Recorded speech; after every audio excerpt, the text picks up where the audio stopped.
आज राज्यपाल महोदय के अभिभाषण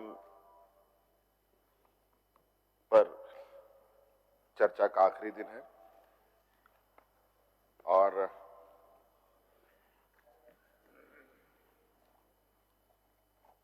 काफी माननीय सदस्यों ने पक्ष की तरफ से विपक्ष की तरफ से हिस्सा भी लिया और आज प्रदीप यादव जी ने भी एक जोहार शब्द का प्रयोग किया था और अध्यक्ष महोदय, आज राज्य की पहचान, राज्य का एक अलग वजूद बना रहे, इसकी जिम्मेवारी सिर्फ सांसद विधायकों की ही नहीं बल्कि पूरे राज्य के लोगों की होती है। इससे पहले तो कभी हमारे विपक्ष के लोगों ने जोहार कभी कहा नहीं, लेकिन आजकल मैं देखता हूं कि उन लोगों ने अपने पार्टी ऑफिस में परमानेंट जोहार का बोर्ड लगा दिया है।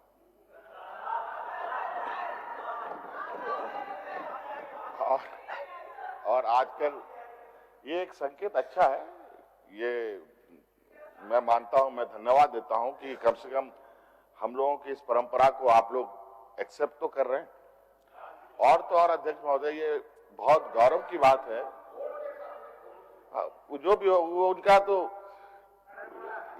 डबल स्टैंडर्ड के लोग हैं, वो तो धीरे धीरे सब लोग जान ही जाएंगे, वो बड़ी बात। अध्यक्ष महोदय, एक बहुत गौरव की बात महसूस होती है जब कभी कभी कुछ घटना आपके सामने घटती है, कुछ दिल को उत्साह और राज्य को सम्मान भी मिलता है और कुछ घटनाओं से राज्य का भी सर नीचा होता है और हम सब लोगों का सर नीचा होता है।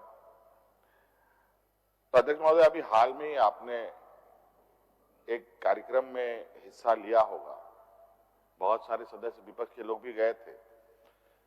इस राज्य में नए मुख्य चीफ जस्टिस हमारे राज्य में आए और नए गवर्नर भी आए। क्योंकि महामहिम तो साउथ से आते हैं तो उनको हिंदी का वैसे भी बहुत थोड़ा कठिन है बोलने में, खैर कोई बात नहीं, फिर भी बहुत प्रयास करते हैं और बेहतर प्रयास भी उन्होंने किया। लेकिन जब आपने चीफ जस्टिस के शपथ ग्रहण समारोह को सुना होगा ध्यान से, तो अध्यक्ष शपथ ग्रहण समारोह में जब गवर्नर साहब की शपथ ग्रहण हो रही थी, माफ कीजिएगा, गवर्नर साहब की शपथ ग्रहण हो रही थी, तो यहाँ के एक्टिंग चीफ जस्टिस साहब ने जोहार शब्दों से ही अपना उद्बोधन शुरू किया। हमने उसके लिए उनको धन्यवाद भी दिया। आदिवासी, दलित, पिछड़ा, अल्पसंख्यक बहुल ये राज्य है और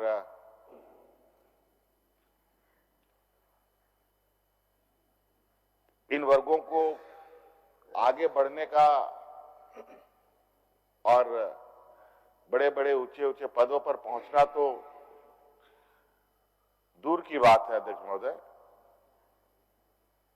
एक न्यूनतम मान सम्मान भी इन वर्गों को नहीं मिल पाता है। और इसी प्रयास के साथ ये सरकार आगे बढ़ रही है कि यहाँ के जो बहुसंख्यक लोग हैं, जो आदिवासी, दलित, पिछड़ा, अल्पसंख्यक समूह के लोग हैं, इस राज्य के मूलवासी हैं, उन सबको मान सम्मान मिले और हम सब, ये सरकार इस राज्य के 3.25 करोड़ जनता को एक नजरिया से देखती है। जिन लोगों ने सत्ता पक्ष को वोट दिया उनको भी, जिनको ने वोट नहीं दिया उनको भी। और अध्यक्ष महोदय, इसी वजह से आपने देखा होगा कि हमारी सभी योजनाएं,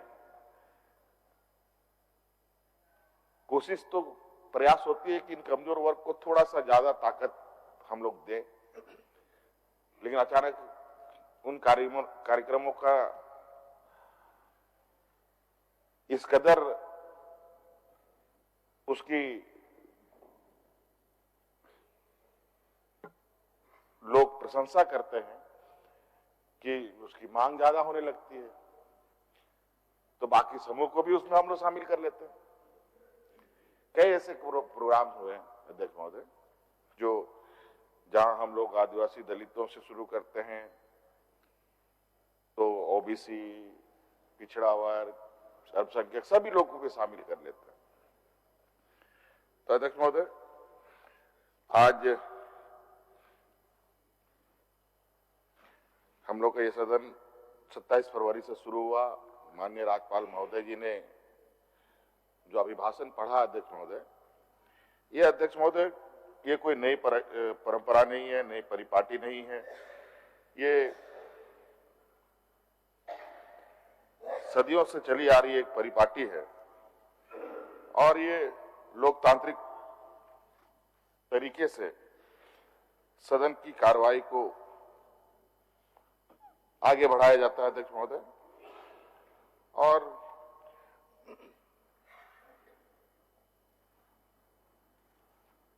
स्वाभाविक है सरकार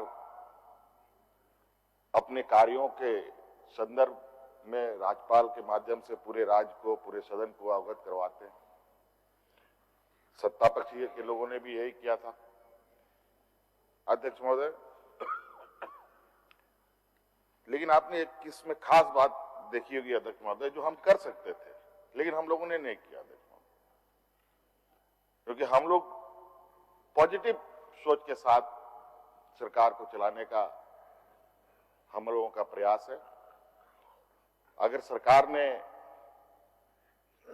अपनी बखान उस अभिभाषण में लिखा है तो इनकी नाकामी भी उसमें लिख सकती थी अध्यक्ष महोदय, लेकिन पूर्व की नाकामी की एक शब्द भी आपको उसमें आपने नहीं देखा होगा अध्यक्ष महोदय। और इसलिए ये लोग अभिभाषण पर चर्चा नहीं किए और ये लोग जो अपने राजनीतिक बातें थी उन लोगों ने रखी। और मुझे लगता है अध्यक्ष महोदय, इस राज्य में 20 सालों में तो सबसे अधिक इन लोगों ने ही सत्ता का सुख भोगा। विपक्ष की असली ट्रेनिंग तो अब हो रही है इनके अध्यक्ष महोदय। 20 सालों में तो पहली बार इनको ये ट्रेनिंग दिया जा रहा है या मिल रहा है कि विपक्ष में हम लोग कैसे आचरण करें, कैसे बहस करें, किन मुद्दे को उठाएं। तो अध्यक्ष महोदय, तो स्वाभाविक रूप से जिस तरीके से पहला दिन का चर्चा रहा था, मुझे लगा कि इस बार तो सदन एकदम फुल बैटरी चार्ज होके आया है। सभी लोग लगता है कि इतनी जोर जोर से माइक की तो आवश्यकता ही नहीं पड़ती अध्यक्ष महोदय, इतनी आवाज में बुलंदी थी, चाहे सत्ता पक्ष की तरफ से हो चाहे विपक्ष की तरफ से हो।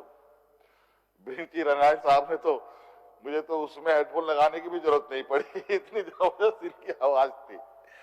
खैर अध्यक्ष महोदय, मैं सुनिएगा जरूर, बहुत आप लोग को मैं जो भी बात कहूंगा आपको तकलीफ नहीं होने दूंगा कि आपको किस तरीके से आपकी स्थिति है। अध्यक्ष महोदय, आज बड़ा अच्छा समीर मोहंती जी ने कुछ बातों को रखा। शायद उस चीज को मैंने भी नहीं सोचा होगा कि लोग किस तरीके से सोचते हैं। जो भ्रूण हत्या की बात इसने कही कि बच्चों की 15-16 साल में शादी हो जाती है, और आज सावित्रीबाई फुले योजना के माध्यम से कैसे भ्रूण हत्या में कमी आएगी, ये इन्होंने एक बहुत अच्छा एक सोच सदन के सामने रखा। आज निश्चित रूप से बाल विवाह का वजह क्या है अध्यक्ष महोदय? गरीबी, अशिक्षा, इन्हीं वर्गों में सबसे अधिक बाल विवाह होता है। जो गरीब है, मजदूर हैं, पैसे का अभाव है, खाने पीने के लिए घर में अनाज नहीं है, वही लोग करते हैं अध्यक्ष महोदय। पढ़ा लिखा और सम्भ्रांत घर में बाल विवाह नहीं होता है। अगर कोई होता हो तो आप लोग विपक्ष के साथी लोग बता सकते हैं।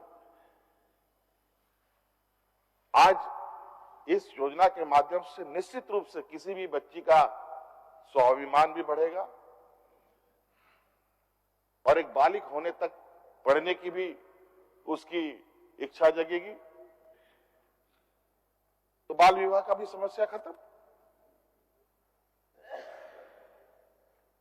कितनी दूर तक की ये बात है देखो।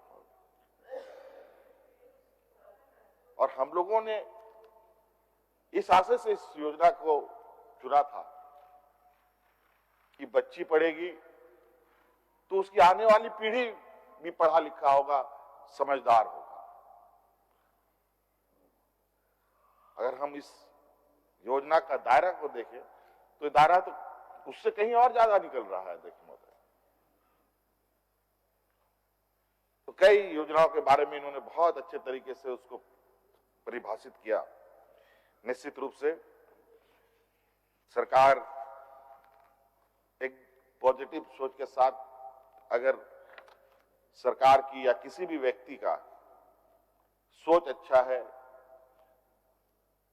अगर उनके विचार अच्छे हों तो कार्य भी अच्छे होंगे, ये हमारा मानना है। मैं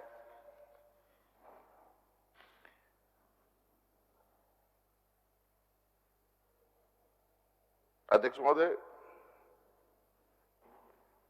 राज बनने के बाद ज्यादातर समय इन लोगों ने चलाया। अब ये वापस कैसे आएंगे और सरकार को जिस तरीके से ये कोस रहे हैं पानी पी पी कर, उनमें कितनी सत्यता है।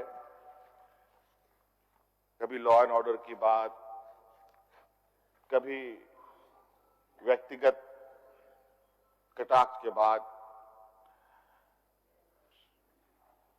कर्मचारी बेलगाम घुसखोरी, ये एक दिन में फलने वाला पेड़ नहीं है अध्यक्ष महोदय। इन सब व्यवस्था को ध्वस्त करने की पूरी जिम्मेवारी इनके सर पर जाती है अध्यक्ष महोदय। इसने इन पेड़ों पर पानी भी डाला, खाद भी डाला और उसकी रखवाली भी की है। आज उसी का नतीजा ये राज भोग रहा है। आज फिर भी अध्यक्ष महोदय चीजों को संतुलित करते हुए जो व्यवस्था को इन्होंने कीचड़ में ढकेल रखा था, उसको सिर्फ कीचड़ से बाहर ही निकालना नहीं है, सिर्फ उसको पटरी में ही रखना अभी प्राथमिकता नहीं है, बल्कि उसको साफ सफाई भी करना जरूरी है अध्यक्ष महोदय।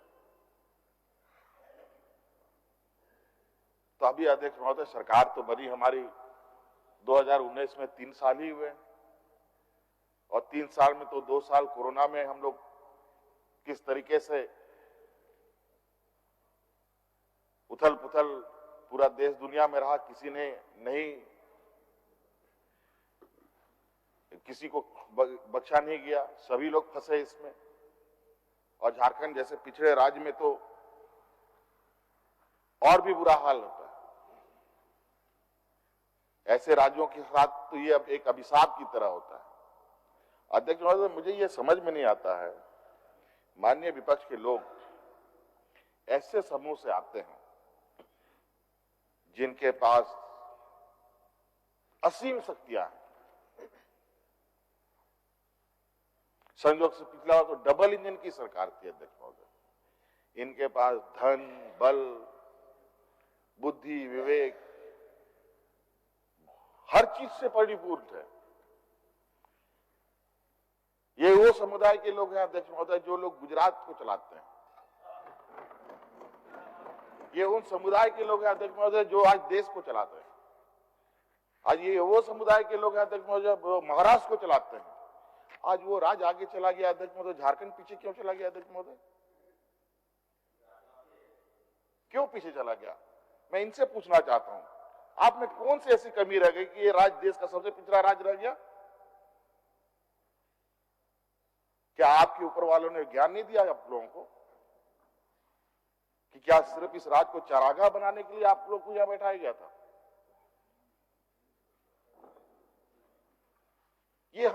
मुझे ये बात समझ में नहीं आया अध्यक्ष महोदय। हम लोग अनपढ़ हो सकते हैं, गंवार हो सकते हैं, आदिवासी दलित पिछड़ा वैसे भी कुछ भी कर ले, आपको आगे नहीं बढ़ना है। संविधान में तो लिखा है इन आदिवासी दलित पिछड़ों को संरक्षित करने का, लेकिन संरक्षित ये कभी नहीं हुए। आज कहां वकालत में कितने जजेस आदिवासी हैं, कितने वकील आदिवासी हैं, कितने IAS IPS हैं, कितने कहां डिग्री होल्डर, डॉक्टर हैं, क्या है? आज इन समूह के लोग तो सुप्रीम कोर्ट से लेकर के आज चौक चौराहे के बाजार तक में मौजूद है अध्यक्ष महोदय। और कई बड़े समूह को मार्गदर्शन भी करते हैं अध्यक्ष महोदय। फिर ये 20 साल में राज्य क्यों हंस इतना बुरा हुआ, इसके सारे जिम्मेवार इनकी है। इन लोगों ने योजनाबद्ध तरीके से इस राज्य को चारागाह बनाया, इस राज्य को लूटखंड बनाया। अगर आप देखिए, जो हम उन सभी चीजों को अगर मैं अध्यक्ष महोदय आगे बढ़ने के लिए अतीत के पन्नों को भी देखना पड़ता है। अतीत के सीख से ही आप आगे बढ़ सकते हैं।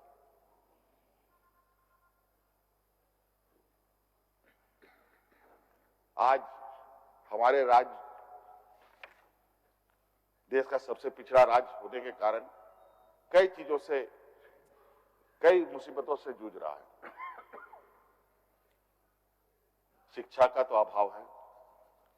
ग्रामीण क्षेत्र हमारा 80% से अधिक लोग ग्रामीण क्षेत्रों में है। और जिस तरीके से देश में नए नए नीति निर्धारक महानुभाव लोग बैठे हैं, आज GST जैसा कानून इन लोगों ने लागू किया, जिससे सबसे बड़ा झटका है इस ऐसे पिछड़े राज्यों को होता है। आज GST बंद होने, आज GST के बंद होने से अध्यक्ष महोदय 6,000 करोड़ रुपए, 5,000 करोड़ रुपए का सालाना सरकार को नुकसान है। अध्यक्ष महोदय, तो कई ऐसी चीजें हैं। अब हम क्या बोले, हम क्या किए नहीं किए छोड़िए, वो चिंता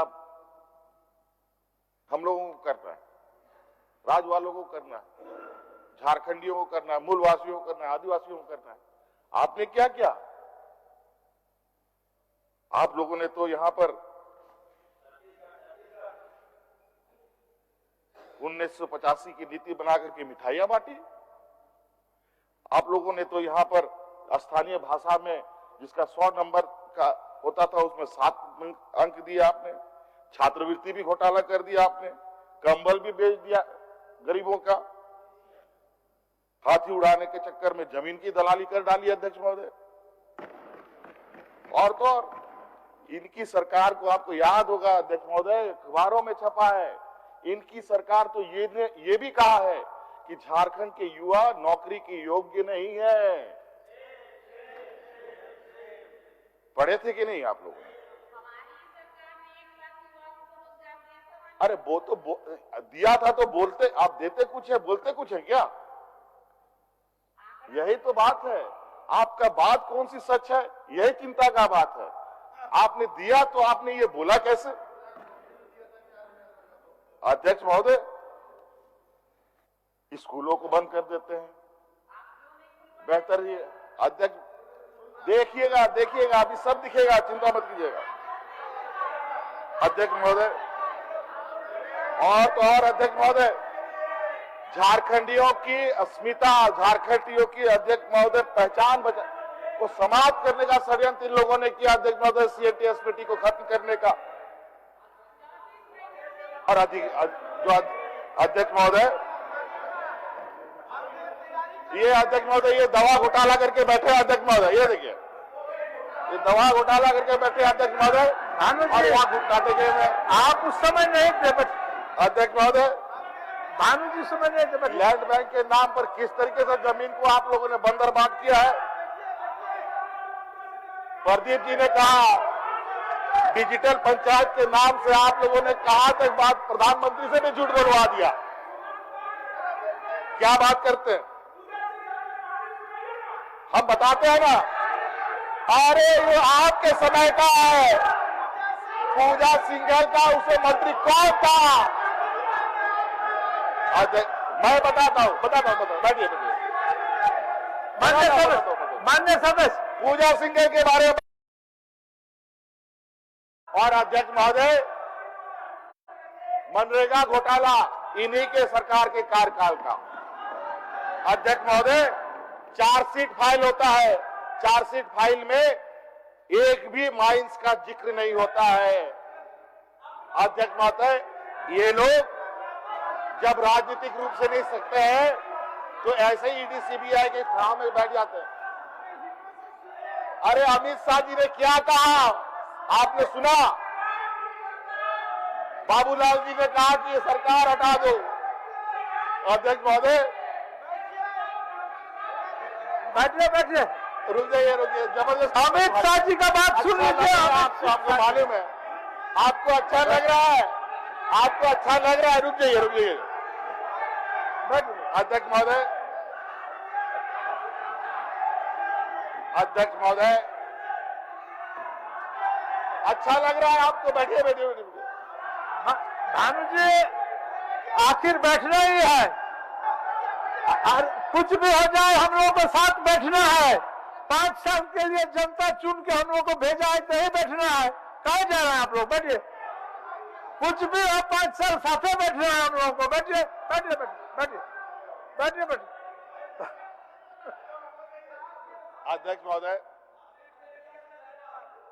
अध्यक्ष महोदय इनको ये बात अच्छी लग रही थी, लेकिन क्या करें, वो इतने मजबूरी में फंसे पड़े हैं, वो एक ऐसे मकर जाल में जाके फंस गए हैं जहां ये चूं से चा नहीं कर सकते हैं। इसीलिए सुनने का और सच हमेशा कड़वा होता है अध्यक्ष महोदय। और अध्यक्ष महोदय अब मैं किनको सुनाऊं, हम लोग जो काम कर रहे हो तो हमारे पूरे सत्ता पक्ष के लोग को है। अब यहां पर हमारे एक सदस्य बैठे हैं विपक्ष के, लंबोदर महतो जी, और ये इनका कहना है मैं दल से उधर हूं लेकिन दिल से इधर हूं।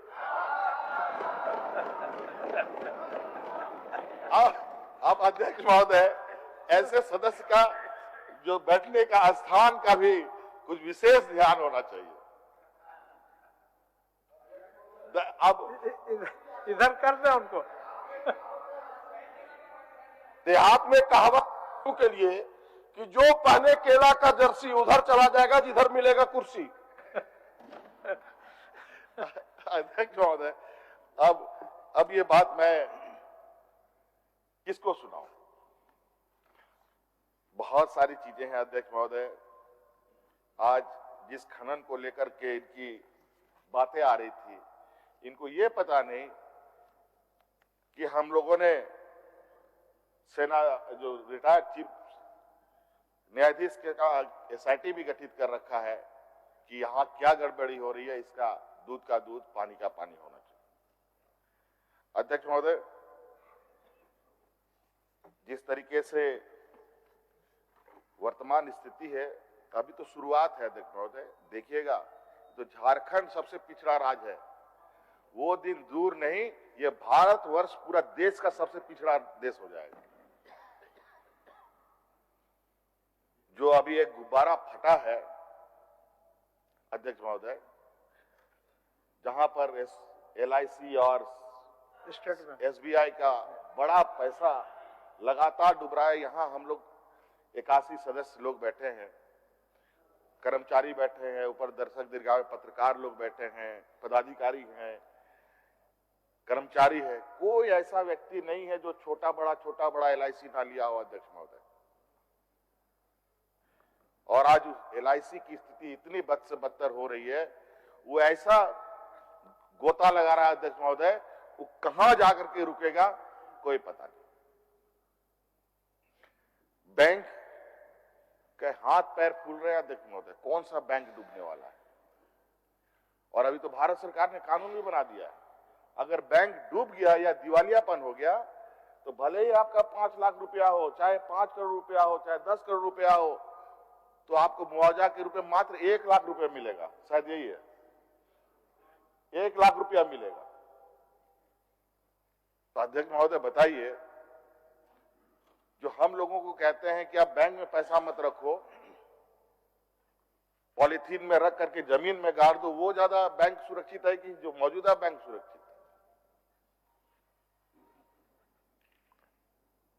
आज जिस तरीके से अर्थव्यवस्था चरमरा गई है, देश का जहाज जो डूब रहा है,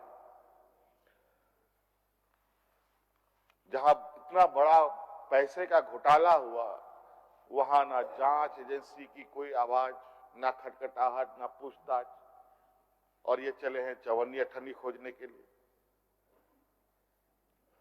हम लोगों से इनको मिलेगा क्या अध्यक्ष महोदय? हम लोग व्यापारियों की समूह का तो जनप्रतिनिधि है नहीं, हम लोग तो ऐसे समूह का जनप्रतिनिधि है जो आदिवासी, दलित, पिछड़ा, अल्पसंख्यक लोग हैं। उसका क्या खून निचोड़ के हम लोग अपनी जेबें भरेंगे?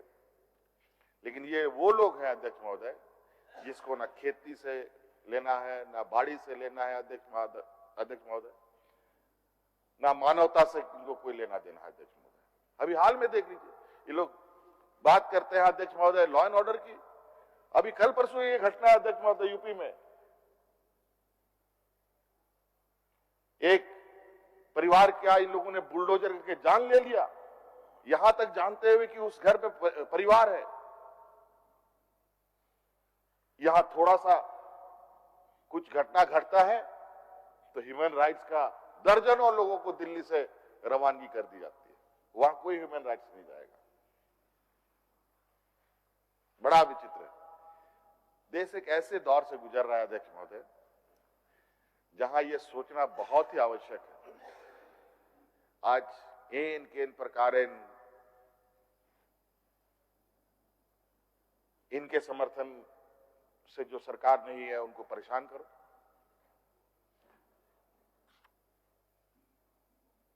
ये लोग शुरू से, जिस दिन से सरकार बनी है तब से तो सरकार गिराने पे लगे हैं। इनके केंद्रीय मंत्री इस बात के लिए खुले मंचों से कहते हैं कि यहां का नेता बोलता है कि सरकार बदल दो।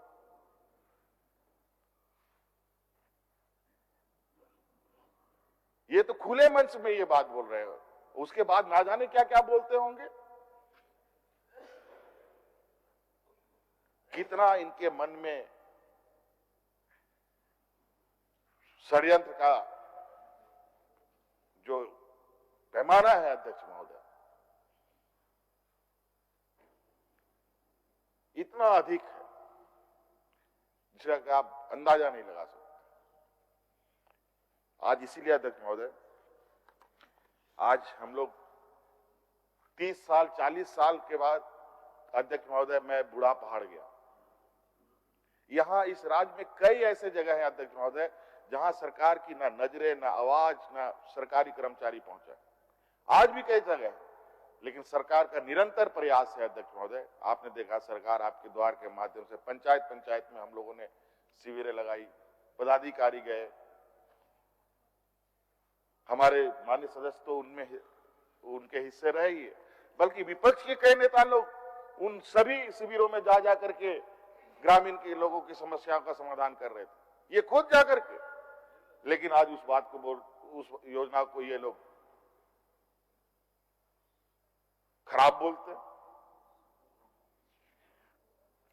बड़ा विचित्र है अध्यक्ष महोदय इनका जो लांछन है, जो आरोप है, झूठ का पुलिंदा, इन लोग हमारे कामों को बोलते हैं। अध्यक्ष महोदय बताइए, 20 लाख अतिरिक्त राशन कार्ड बनाया हम लोगों ने, बांटा हम लोगों ने, क्या ये झूठ के पुलिंदा था? अध्यक्ष महोदय, छात्रवृत्ति हम लोगों ने 2 गुना 3 गुना कर दिया। अध्यक्ष महोदय, क्या ये झूठ का पुलिंदा है? आज हमारे बच्चे विदेश में पढ़ रहे हैं। अध्यक्ष महोदय, क्या ये झूठ का पुलिंदा है?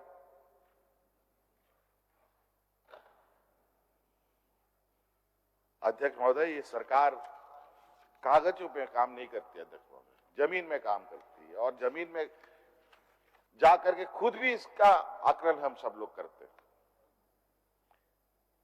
इसीलिए अध्यक्ष महोदय, हम लोग, हमारी ये सरकार जो कहती है अध्यक्ष महोदय, वो काम करती है अध्यक्ष। और इस आशा विश्वास के साथ कि आज अब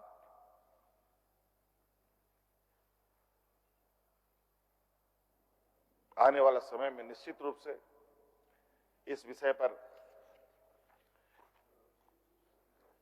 और भी बातें कही जा सकती है, लेकिन मैं चाहता हूं कि आज बहुत ज्यादा सदन का समय ना लेते हुए, बाकी चीजें हैं, मैं तो तैयारी करके लाया था, इसको पढ़ा हुआ समझा जाए। ठीक, उसको पाठ बना लीजिए प्रोसीडिंग का। हाँ, इसको पढ़ा हुआ समझा जाए। अब क्या बोले? नहीं, उसको पाठ बना दीजिए प्रोसीडिंग का। अभी तो माननीय राज्यपाल, तो ये और इतना मोटा हो जाता। माननीय राज्यपाल महोदय के अभिभाषण से संबंधित डॉक्टर सरफराज अहमद सौबीशो द्वारा प्रस्तुत किए गए धन्यवाद प्रस्ताव पर निर्धारित मापदंडों के अधीन जिन माननीय संसद सदस्यों के संशोधनों को पढ़ा हुआ माना गया, उनके क्रम में मैं बारी बारी से प्रश्न रखता हूं। 1 नंबर, क्या माननीय सदस्य बिरिंची नारायण अपना संशोधन वापस लेना चाहते हैं? प्रश्न यह है कि धन्यवाद प्रस्ताव के अंत में माननीय सदस्य श्री बिरिंची नारायण द्वारा प्रस्तुत संशोधनों को जोड़ा जाए। जो इसके पक्ष में है वह हाँ कहें, जो इसके विपक्ष में है वह ना कहें। मैं समझता हूं कि विपक्ष में बहुमत है, विपक्ष में बहुमत है, प्रस्ताव अस्वीकृत हुआ। क्या माननीय सदस्य डॉक्टर लंबोदर महतो अपना संशोधन वापस लेना चाहते हैं? क्या माननीय सदस्य डॉक्टर लंबोदर महतो अपना संशोधन वापस लेना चाहते हैं? महोदय, वापस नहीं लेना है महोदय। प्रश्न यह है कि धन्यवाद प्रस्ताव के अंत में माननीय सदस्य डॉक्टर लंबोदर महतो द्वारा प्रस्तुत संशोधनों को जोड़ा जाए। जो इसके पक्ष में है वह हाँ कहें, जो इसके विपक्ष में है वह ना कहें। मैं समझता हूं कि विपक्ष में बहुमत है, विपक्ष में बहुमत है, प्रस्ताव अस्वीकृत हुआ। अध्यक्ष, जब मैं डॉक्टर सरफराज अहमद सौबीशो द्वारा प्रस्तुत एवं श्री रामचंद्र सिंह सौबीशो द्वारा समर्थित मूल प्रस्ताव को लेता हूं, सदस्यगण माननीय राज्यपाल के अभिभाषण के लिए उनके प्रति कृतज्ञ हैं। जो इनके पक्ष में है वह हाँ कहें, जो उनके विपक्ष में है वह ना कहें। मैं समझता हूं कि पक्ष में बहुमत है, पक्ष में बहुमत है, प्रस्ताव स्वीकृत हुआ। माननीय सदस्यगण, सभा की कार्रवाई गुरुवार दिनांक 2 मार्च 2023 के 11 बजे पूर्वाह्न तक के लिए स्थगित की जाती है।